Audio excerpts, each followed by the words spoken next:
next panelist is Professor Barry Barton, from the School of Law, University of Waikato, New Zealand. Professor Barton has been a member of the Faculty of Law since 1991. His field of research is energy, natural resource, and climate change law. He studied law and geography at University of Auckland, practiced law in Auckland, and spent a decade in Canada, first at the University of British Columbia, and then the Canadian Institute of Resource Law at the University of Calgary. He moved back to New Zealand to join the new School of Law at the University of Waikato in 1991. So ladies, gentlemen, welcome Professor Barry Barton. If you have any questions, please feel free to put your questions in the Q&A section. Thank you. Thank you, Adenike, for your kind words of introduction. It's a pleasure to be involved in the event and to see, even at a distance, old friends and friends I have yet to meet who are interested in energy and natural resources law matters. The book is indeed a tribute to the hard work of the editors, and Professor Damaloa in particular had an arduous path to tread to bring the project to victory, but he certainly got there, and it's been a pleasure to be involved. Let me share my slides. What I particularly focused on is an aspect, if you like, of the exercise of national sovereignty in the field of in relation to the energy transition. Effectively, I'll go through this set of issues here and asking the basic question, what effects might the critical minerals strategies that are emerging have on natural resources law, especially mining, environmental, and circular economy. So my main topic is these critical minerals strategies that a number of jurisdictions have produced. The relationship between minerals and the energy transition has emerged in the last 5 or 10 years. It's really quite recent. One of the landmark analyses was that of the International Energy Agency in 2021. The IEA has continued to do work in the field. It's quite a departure for them. Traditionally, they have been the oil and gas people, and of course the oil and gas people from the consumer world, mainly the developed world. So their interest in minerals takes them into new territory, and this is something we see right through, not just an international agency like that, but in corporations and governments having to deal with very new sets of issues. Why have these issues come to the fore? It is pretty much as Professor Damaloa has pointed out, that there is a vastly new demand for a wide range of materials, of minerals that were not traditionally required.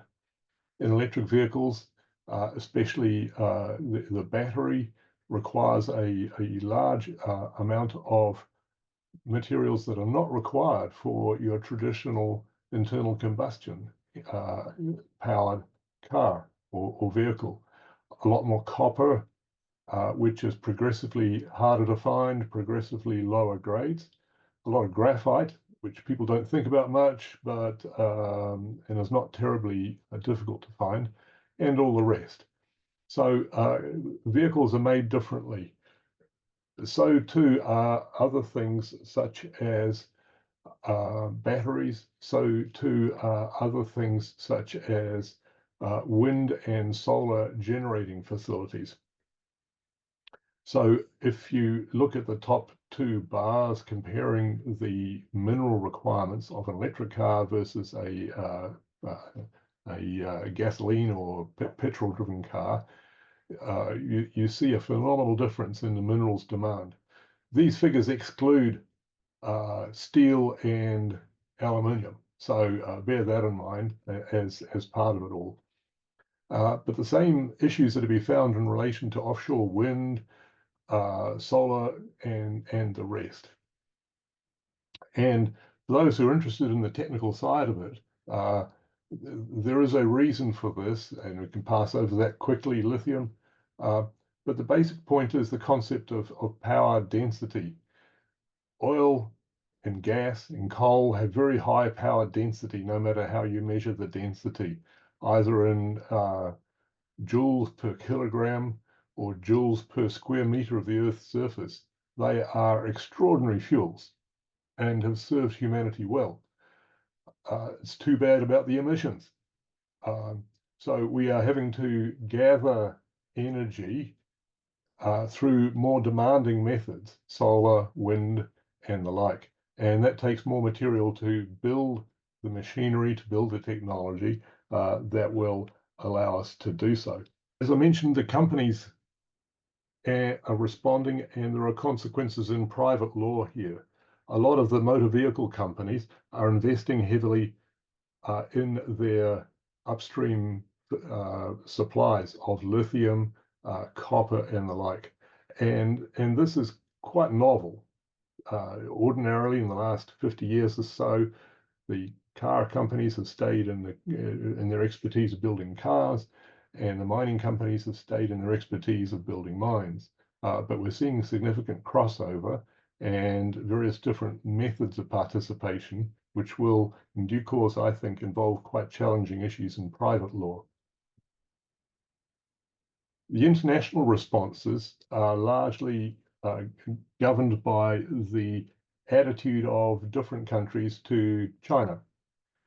I'm not singling China out unfairly here. The country has quite deliberately set about to dominate electric vehicle manufacture and battery manufacture over a long period of time, and they've been very successful at it. It is really quite dramatic. They dominate the processing of certain minerals, and that has caused concern to countries that are not aligned with China, the United States in particular.